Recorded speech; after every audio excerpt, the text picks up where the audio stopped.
Well, good morning, Chris. Thanks for jumping in. We were just talking about you're pulling the yeoman's run here by jumping on from overseas. Where are you this morning? Oh, I'm back in the States. I'm back Okay. in Tampa, Florida, but I flew in from Berlin, Germany yesterday, and Mhm. so as you mentioned, I was dragging a little bit this morning, just adjusting to the time differences as we all have to do. Oh, yeah, for sure. Well, thanks for jumping on. And I've had a lot of people indicate interest in this topic. So, and you guys are definitely, in my regard, the preeminent expert on this. So, let's just start with some Yeah. introductions. Tell us about the Hackett Group and tell us about you, and then we'll step into some discussion. Yeah. Well, maybe I'll start with me and just who I am and how I fit into the whole Hackett Group here. And if you look at the Hackett Group, and I'll say a little bit about who we are as a company. Hackett is a business advisory firm. We've been around for 30 years, and we are well known for a lot of the work that we do from an intellectual property standpoint, whether that be research, whether that be benchmarking of functional performance, and a lot of the focus that we have is on organizations. We like to say it's the G&A infrastructure of these organizations. So that would include areas like procurement, the top of our conversation today, but it also includes areas of finance, information technology, human resources, shared services. And these are all areas that we study as a firm. And, in doing that, we engage with organizations in all of these areas in a number of different ways. And one of the ways that we engage with organizations in this is through bringing visibility to their current performance. And we do that through benchmarking. We've been doing this for so long, so it gives us the opportunity to really have a significant database of insights from many different organizations. As organizations look at that and they say, well, how well am I performing? I know I need to do some improvement to my organization. And where do I get started? And so we're brought in to help provide those insights to them, not only in terms of how they're performing, but how they're performing versus other organizations, so against peers of theirs, et cetera. And in many ways, if they don't know where they need to focus, this helps provide that. Some organizations come to us and they say, well, this is where we think we need to go focus. And we say, well, I don't know. Let's take a look at a benchmark and let's see how you're doing. In many ways, it's like doing a medical exam. You're going out and you're looking at your performance and you're looking against that, versus other organizations. And in some ways, what we find is some organizations say, well, we thought that this is where we need to be focusing. And what we learned from the benchmark that may be an opportunity, but where we ought to be spending our time is in this area differently. So it not only exposes gaps in performance versus other organizations, it also helps to prioritize where you ought to be focusing as well. Now, one of the questions you asked is, what is my role in this at Hackett? My role at Hackett, and having been at the firm for over 2 decades, so I've been here for quite some time. I lead what we call our global sourcing, procurement, supply management advisory practice here at the firm. And so what does that mean? I lead a team of advisors that reside within the United States, advisors that live and reside in Europe, as well as a team that resides in some of our other offices, and specifically our office down in Hyderabad, India. And out of that office, we do a lot of quantitative analysis, looking at the performance of organizations and, not just collecting and providing those insights to organizations, but also using a lot of this benchmarking information to drive our research, to really look at some of the trends that organizations focus on over the years and what they should be focusing on. What are some of the things that we're seeing that is occurring over years when we look at a larger population of organizations in procurement, in supply management, and beyond. So that's the role. We advise hundreds and hundreds of organizations, globally. And I think, some of the conversations, Justin, that you and I have been having, is, why this and why you and I and, why Hackett and civic initiatives. And a lot of it is that, we've dipped our toe in the water in the public sector. Much of the reputation that we built globally, around, the areas of procurement and other areas as well, has been more in the, what I would call the private sector. And not that we haven't participated in the public sector. We've done, work with state governments, federal governments, universities, local, but it's in a much smaller scale than what we have. And so, one of the things that you and I have talked about is the opportunity to bring this together, to bring some of those insights that we have in the private sector and start to compare and bring that into the public sector as well. Excellent. Well, so let's talk about kind of the span of what kind of insights that you guys have in terms of the number of times you've done those kind of benchmark studies. I don't need it down to the exact number today, but what's the span of kind of like the number of entities that you've done things for, and how many that you've done, and then do you have a variety of characteristics inside of that? Is it big firms, large firms, public, et cetera? So how do you kind of make sure that your database is able to kind of pull and pluck things for people at different sizes and different shapes? Yeah, it's a lot packed into the question you just asked. So let me give you, just an idea of the scope first in terms of the size and in the breadth of, the benchmarks that we have done of organizations over time. I made a comment earlier that we've been doing this, for around 30 years, not only in procurement, but the other functional areas as well. And over that span of time, you could imagine that we've engaged and, measured and brought insights and benchmarked quite a few organizations. It numbers in the thousands on a global basis. And so it's a lot of different organizations. We've done thousands, tens of thousands of benchmarks of organizations over time. And, what we're talking about is what I call our functional benchmarks. It's sort of like going to the doctor. I always use this analogy. People talk about, well, you know what? I go to the doctor, I go to have an exam on an annual basis, get my annual checkup. And some people will go and get a much more exhaustive exam. They may go to a place like the Mayo Clinic, which is well known for doing these exhaustive exams where you may spend days being diagnosed and going through a whole battery of tests. I'd like to say that the benchmarking that we do, because it's quite involved, is more like that Mayo Clinic type of exam. It's deep, it's detailed, it takes time, it takes effort on an organization to go through this. And, there's a lot of ways that you can look at your performance in, short ways, continuing with that doctor analogy. You may go back to a doctor and say, well, we're going to look at your temperature, we're going to look at your blood pressure, and, we may do a few other things. And based on that, hey, your blood pressure is within range. The benchmark being, I think it's like 120/80, and you're within that range. And so you're in benchmark. And so, benchmarks aren't unique to business. I mean, we use them in our personal lives all the time as we compare.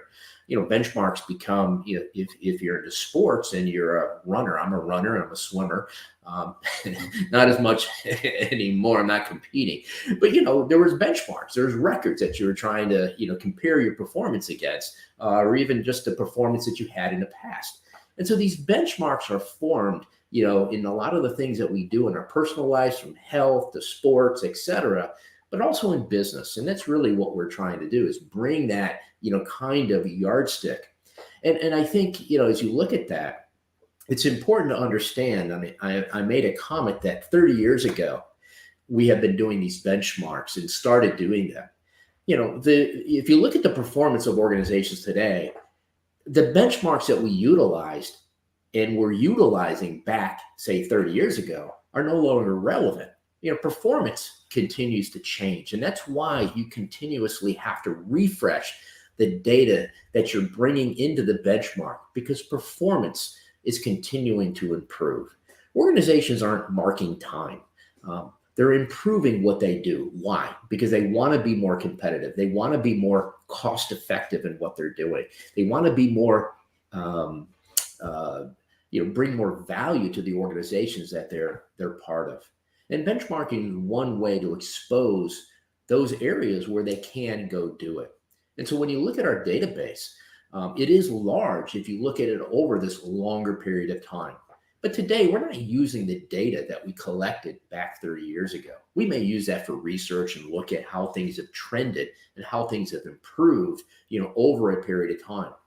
What we're doing is we have this ongoing database, in procurement, in supply management, where we're just continuing to refresh that database. And as data comes in, we're taking out the old data and continue to refresh it with the new data of companies that are coming into that database. So it's continuously being refreshed. It's not a point in time, it's an ongoing benchmark. And so what we have is the opportunity at any given time to compare organizations to the most recent data set that we have in our database. We also use that data in terms of developing research and providing guidance to organizations as well.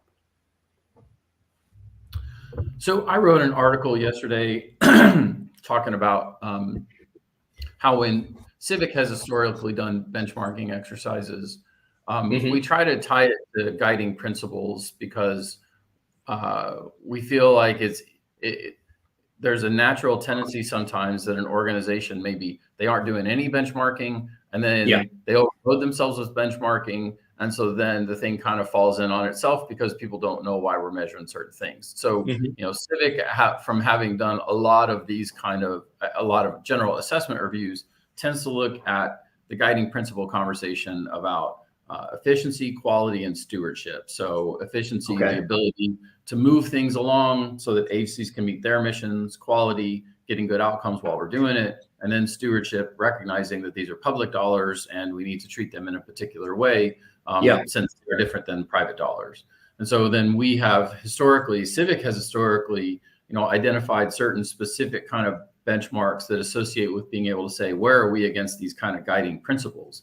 So, when we have reviewed your, the kind of benchmarks that you guys do, it's interesting, like that there is a lot of mapping on that. And so, that's why we've been excited to talk with you about a particular framework here. So, let me wrap that statement into a question. How do you advise clients, like how to pick the right amount of benchmarking? Like not overwhelming their organization, but having enough to go deep. Like, how do you help them with that conversation about like what's actually important to measure, and how do you hit the priorities versus maybe some of the tangential ones, just so the organization doesn't get overwhelmed? What is your experience in those kind of decision-making processes?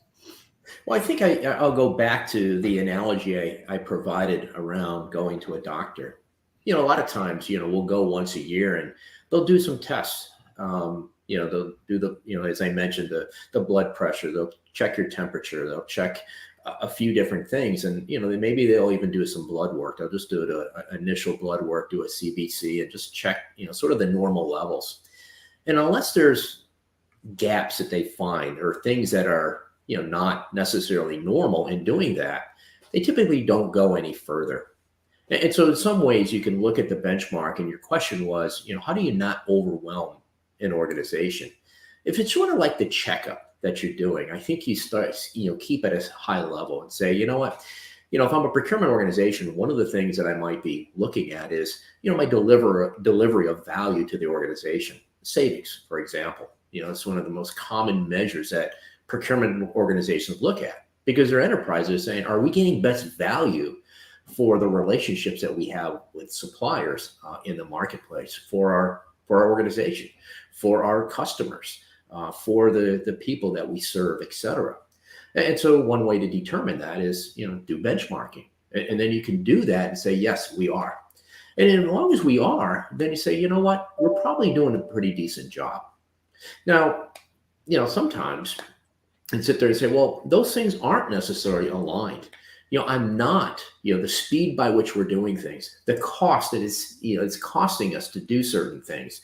The value that we're creating is not necessarily aligned and it seems to be trailing what we see others in the marketplace doing at a high level. And so that may warrant a deeper dive. For example, if you're not saving, to the level that others are doing, the question becomes, well, why is that? What is causing that? And so this is where the sort of, cause effect kind of relationship and benchmarks come into play. Because a lot of times you'll look at a benchmark, and I use the term output performance measures. Savings, for example, spend cost savings that a procurement organization may generate is what I consider to be an output performance measure. It's not an activity.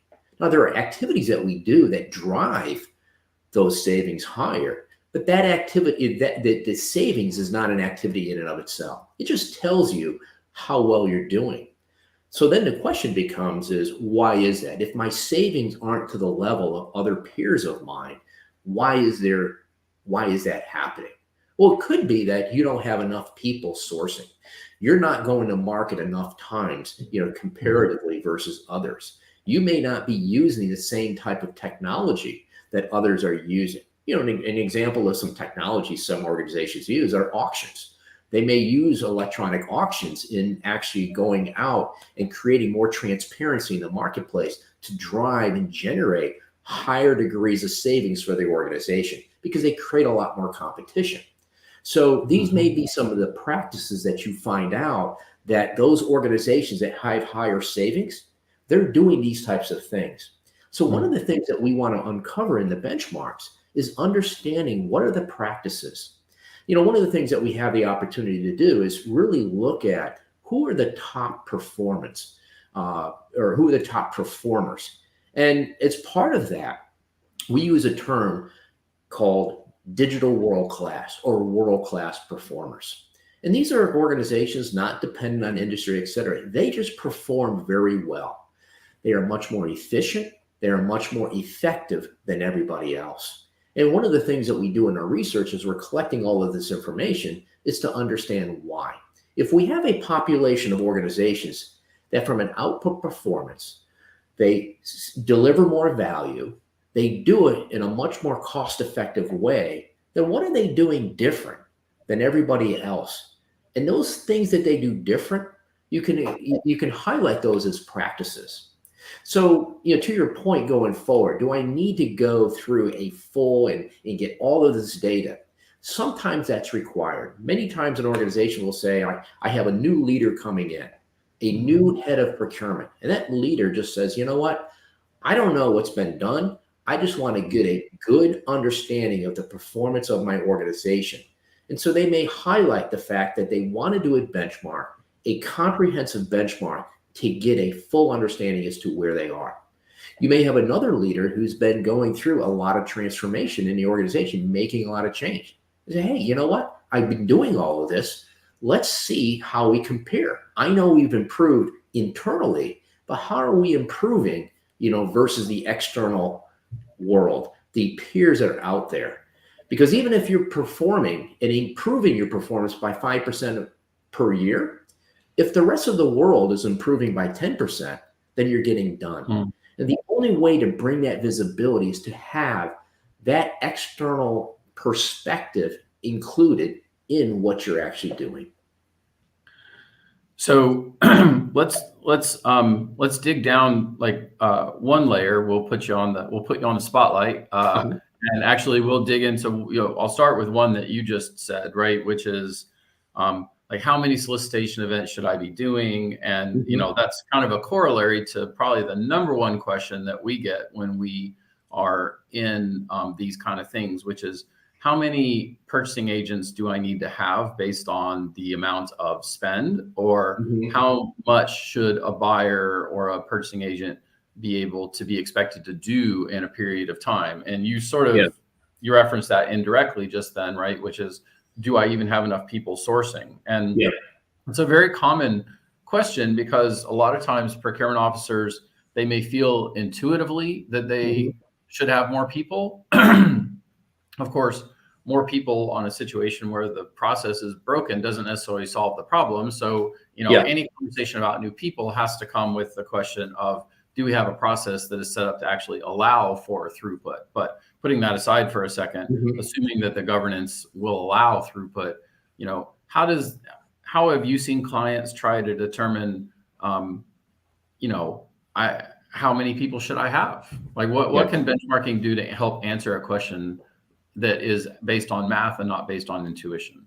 Yeah, it's a great question. And I would say that when organizations benchmark with Hackett, one of the key questions they ask, and, sometimes it's driven based on the economic cycle that we're in.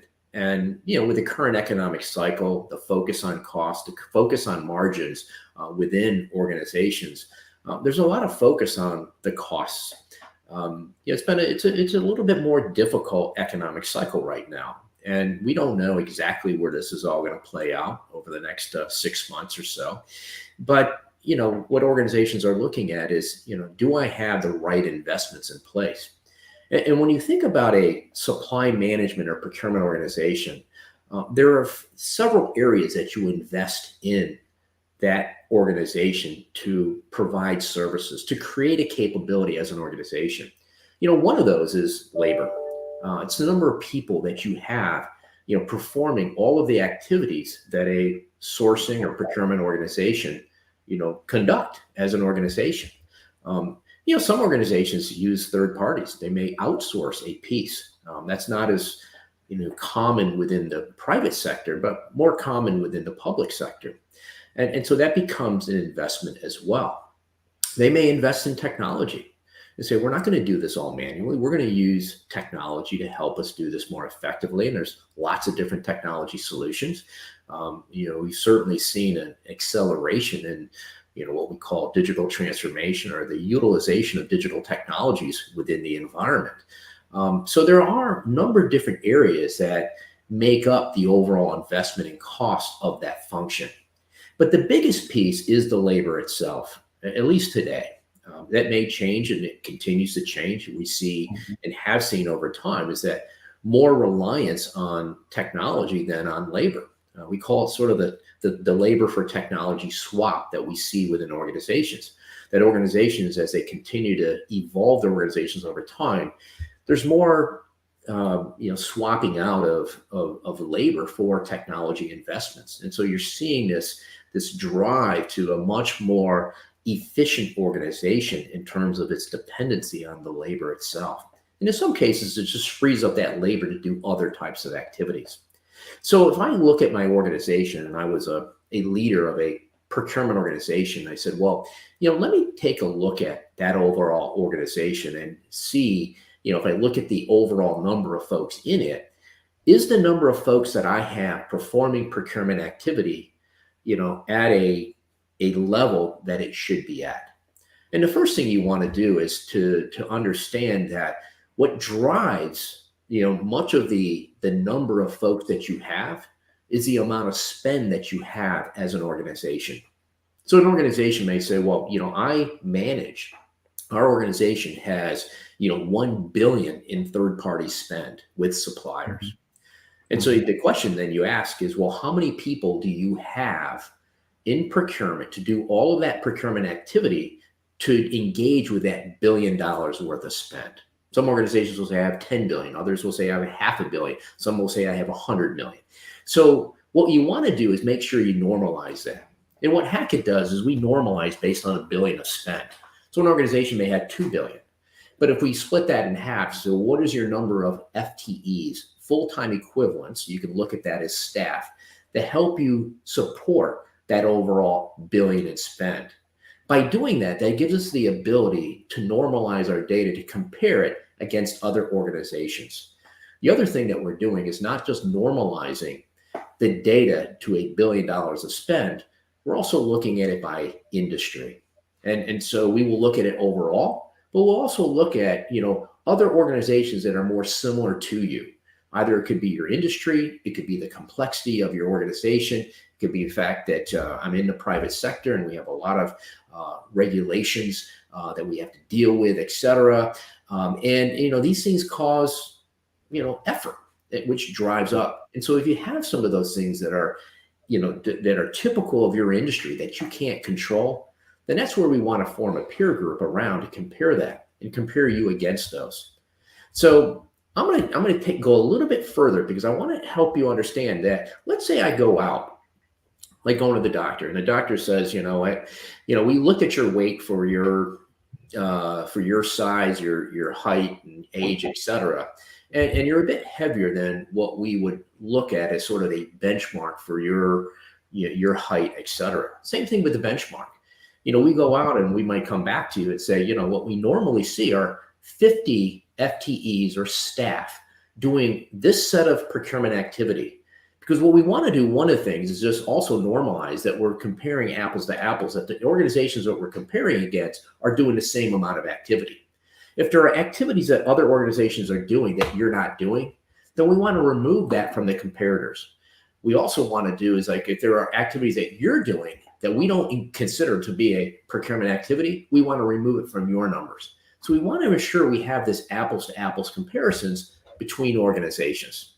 So that's one of the things that we do. And once we see that, and if you are, if we see the normal organization or a peer group or a world-class organizations, having 50, but you're at 70, the question then says, all right, overall, it seems that I have 20 more people engaging in the same set of activity, the same amount of spend as other peers of mine. So why is that? So the first thing we want to do is that if you're 20 over in columns all of procurement, one of the ways that we do our benchmark is we're collecting data at a process by process basis. There may be activity that's considered to be PO processing activity. There may be activity that is a go-to-market activity where you're going out to the supply market to do RFXs. You're asking for a request for proposal or a request for quote from these organizations. These are just some of the activities that you might be involved in. Other organizations may be involved in mitigating risk within their overall supply base as well.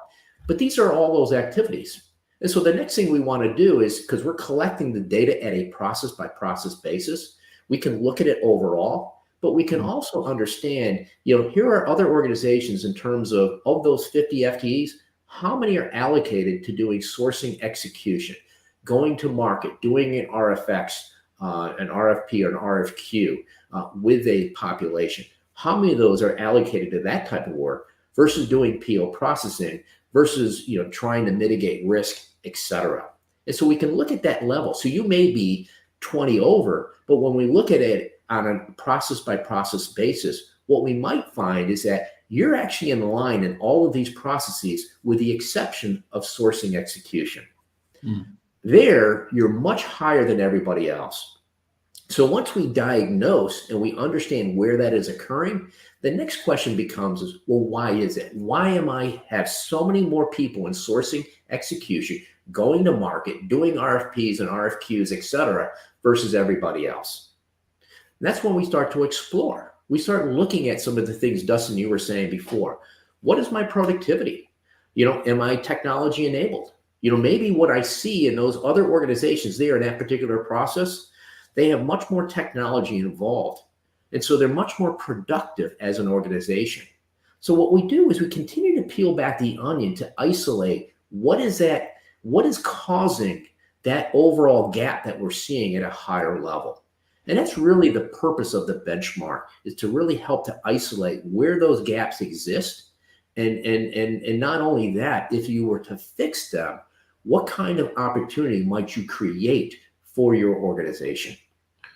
And I think that, the reason that we've been, discussing and putting touches on a framework to extend is that, when Civic does assessments, we do it with people who are full-time employees who have been previously been public procurement entities. And so if we understand where there's gaps or maybe shapes or deficiencies, then being able to dig in, are we having to follow a governance process that nobody remembers why we're doing that? It was for somebody, two generations ago, and we continue to do it because we think that's what the job is. Or somebody should go communicate to with the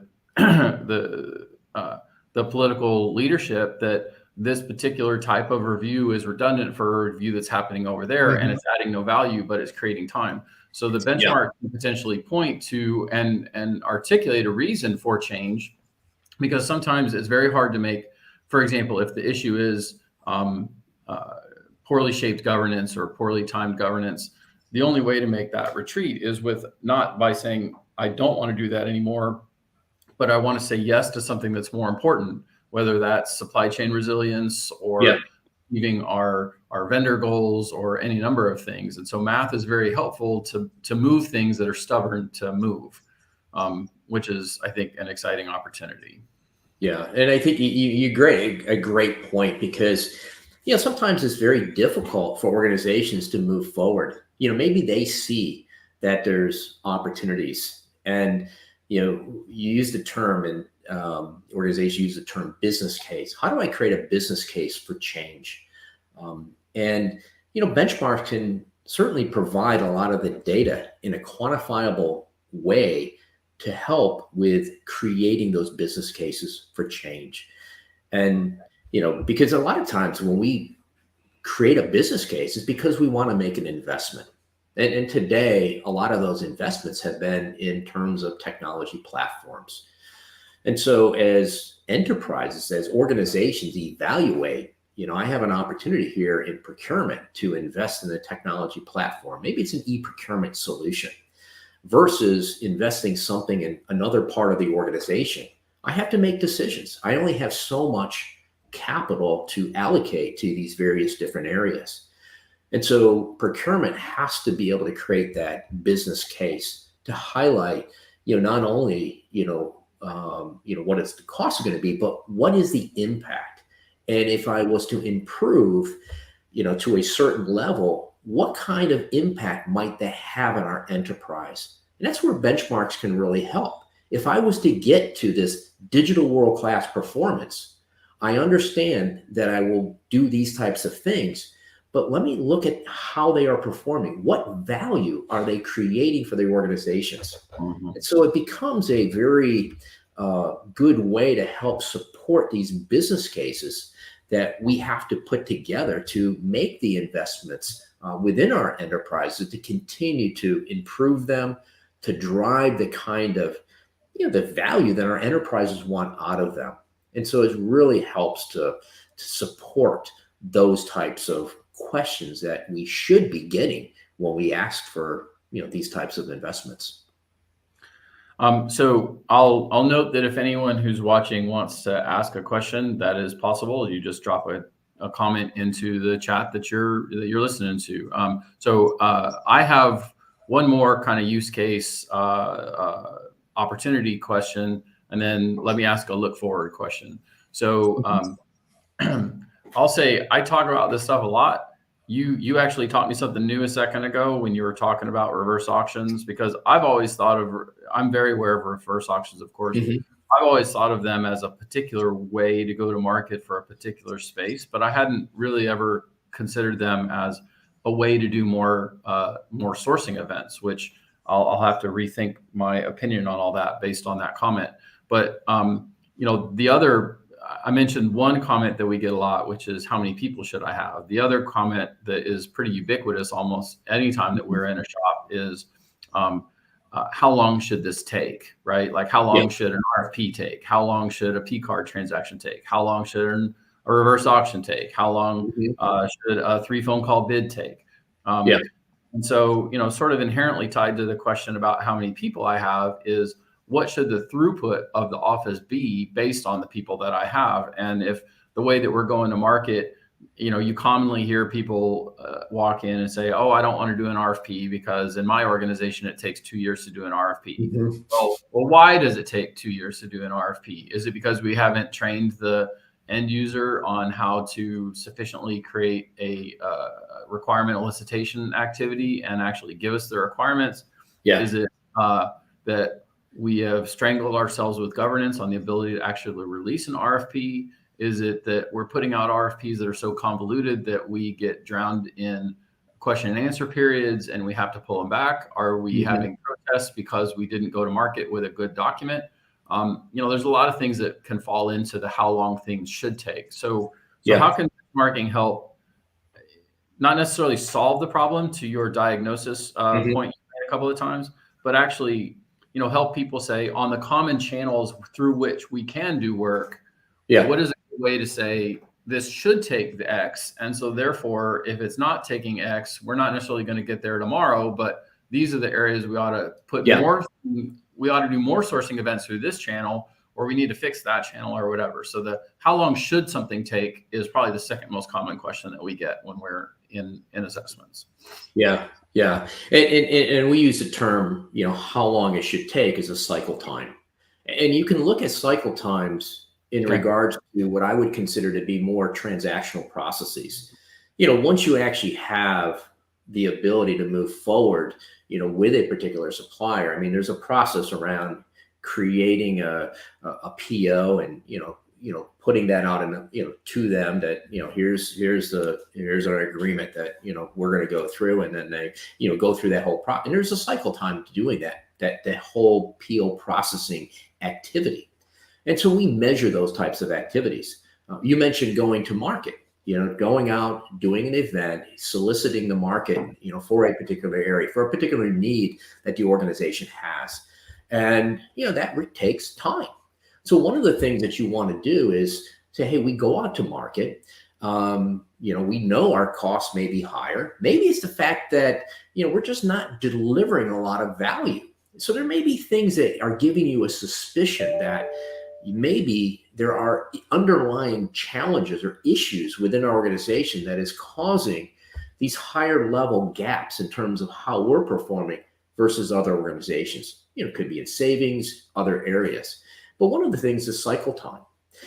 So cycle time is an indicator of how productive. If your cycle times are shorter, you can do more in a particular year than if they are longer. If a cycle time is 100 days to go out to market to source something, to actually go and do the RFP, the RFQ, et cetera, it's the 100 days. If I was to reduce that to 50 days, I ought to be able to do twice as many events in a year. Or, the other indication is I can have half the number of people doing it than I had before. And maybe with the other folks, I reallocate them and to do other activities that we may not be spending a lot of time on today.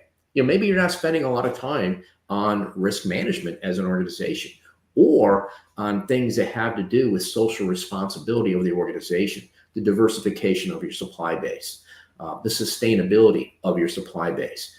These all require effort. And in many cases, we're not getting additional people. I mentioned earlier that, we're in a more economically challenging period of time. And so with that, how do I become more productive?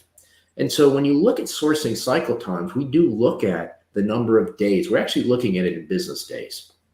And so when you look at, just to give you some numbers on an overall basis, when you look at the best performing, what we consider to be the digital world-class organizations, they're actually going out, just a typical, right? And typical is a very broad and, term, 45 days to go through and source a particular area versus the peer group, which is non-digital world-class organizations, which is like 54 days.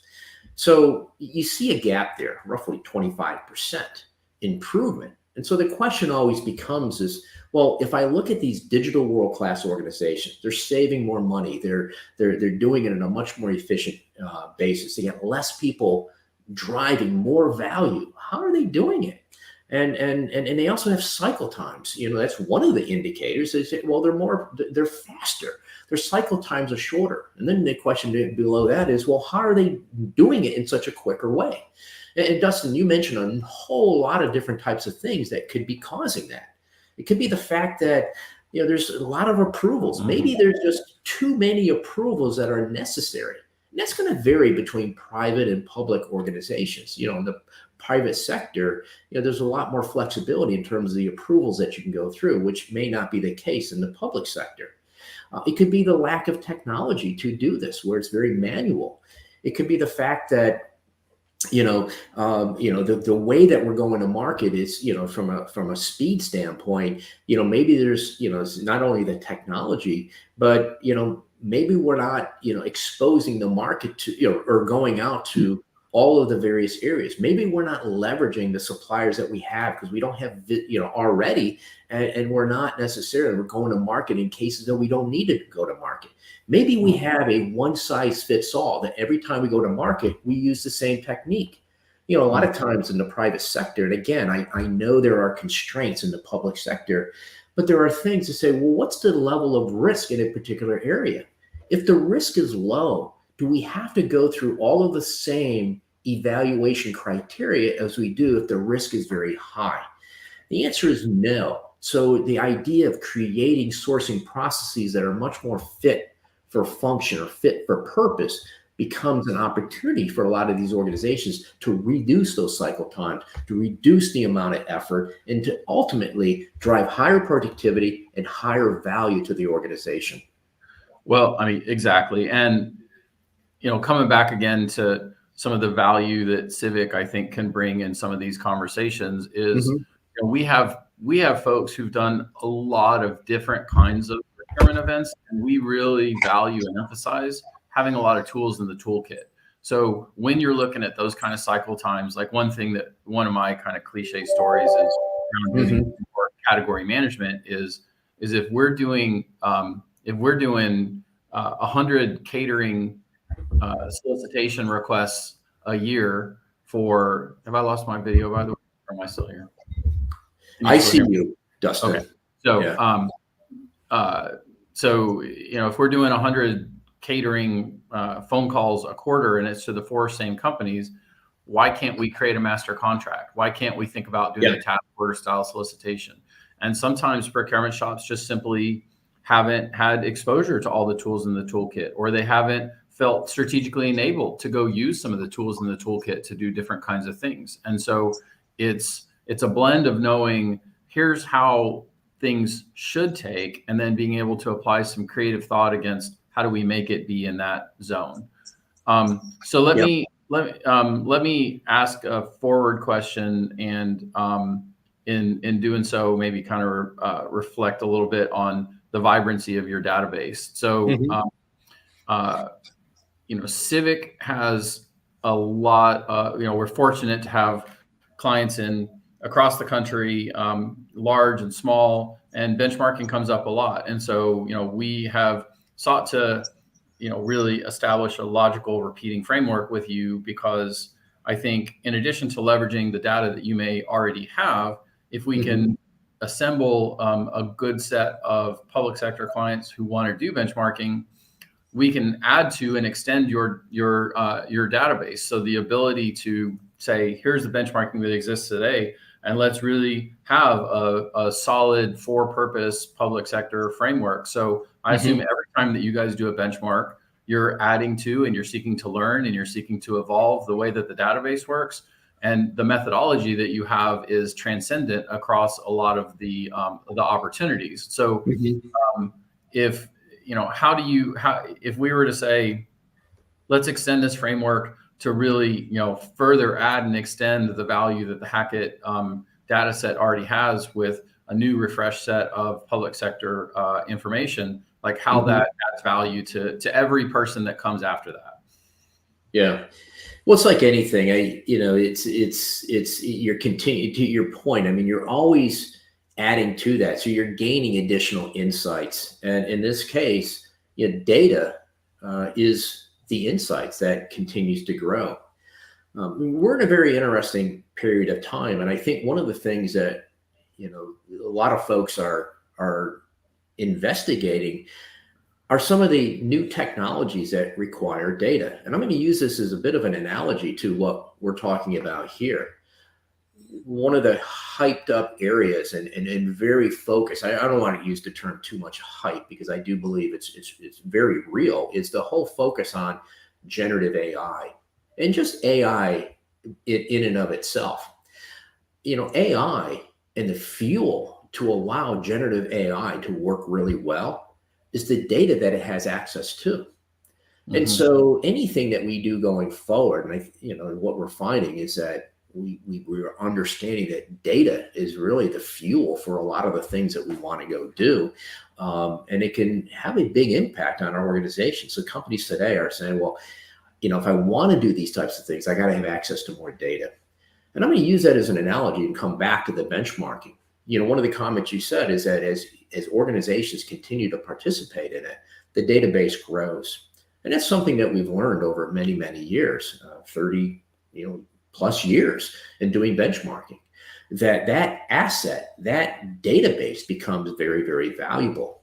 I mentioned that, older data may not be something that we're using for comparisons today because we continue to refresh the data, but it's certainly valuable to look at trends and what has happened and how things have progressed over a longer period of time. And so this database continues to grow, and anybody that participates in some of the efforts and accesses that data will continue to get more and more. That data just becomes more and more valuable over time, and so I think there's a lot of very interesting things that we can go do as this data continues to grow and leverages the framework that we have. Not only is it going to be very valuable in the exercises, the assessments, and some of the projects that you're doing with your clients and the organizations that engage in that, but at the same time, there are opportunities to start to understand some of the practices from all of these organizations. And I think, there's always those opportunities that, you and I, Justin, may continue to have these discussions as we look at, more and more data, talk about what have we been finding. You could imagine a year from now, you and I spending some time together to say, all right, we have all of this. We've collected a lot of data from different organizations. What are we seeing? What are some of the unique, and things that we're seeing across all of these private sector organizations that we can share in venues like this and other, ways with all of those organizations. So I think there's a lot of, not only helping in the specific initiatives and projects that you may be doing, but also, creating some broader insights in terms of what we are seeing more broadly across private sector. And even some of the differences. I could even see us exploring some of the differences that we're seeing between public and private organizations as well. And honestly, I think you need both, because having been asked about benchmarking and how do we actually accomplish it and where is the source of truth, there's almost like you can anticipate you're going to see both sides of the coin of the conversation. So one is, I want to compare myself against peers. That comes up a lot. The other is, I want to compare myself to private sector, because that comes up a lot, because people say, I want to be best of best, and it doesn't matter who I'm comparing to, but I'd like to compare to a medium sized or here.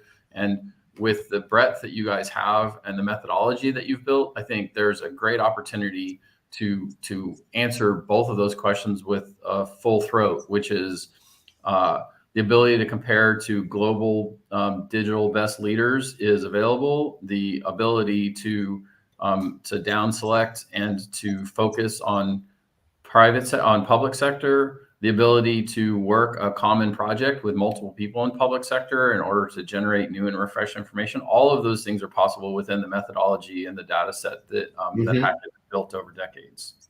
Yes. Yeah, absolutely. And I think, as you look at public, private, you highlighted it, I highlighted it, that I think there's a lot of opportunities to really learn from the two in terms of the application in other areas. It's always interesting, when we work with organizations. I have organizations that will come to us in the private sector that will say, I only want to be compared against those in my industry, and I want to see how well we're doing. And, in many ways, what they're looking at is more of I don't want to call it a competitive analysis, but they look at that and say, I want to look at it. I want to ensure that I'm, doing well versus my competitors, et cetera. I have other organizations that come to us and their leaders, and they say, I don't want to be compared to anybody in my sector, in my industry. And the reason is that they, sometimes I get the comment that, they don't believe that their industry is very good. And they said, I want to be compared against the best of any industry, because I'm not going to learn from my industry. What I want to learn are what are the folks doing in other industries that may be more progressive, more mature than what we are. And I want to learn from what they're doing. And I want to be compared through that lens versus the other lens within my industry or within my sector. So, you certainly have different objectives that organizations have. I think the opportunity here is that we can solve for all of those. If you want to be compared within your industry, we can do that. If you want to be compared against the best performing, what we consider to be the digital world-class organizations, we can do that. If you want to be compared outside of your industry and just more broadly, we can do that as well. And a lot of that's going to be driven based on the objectives of that organization.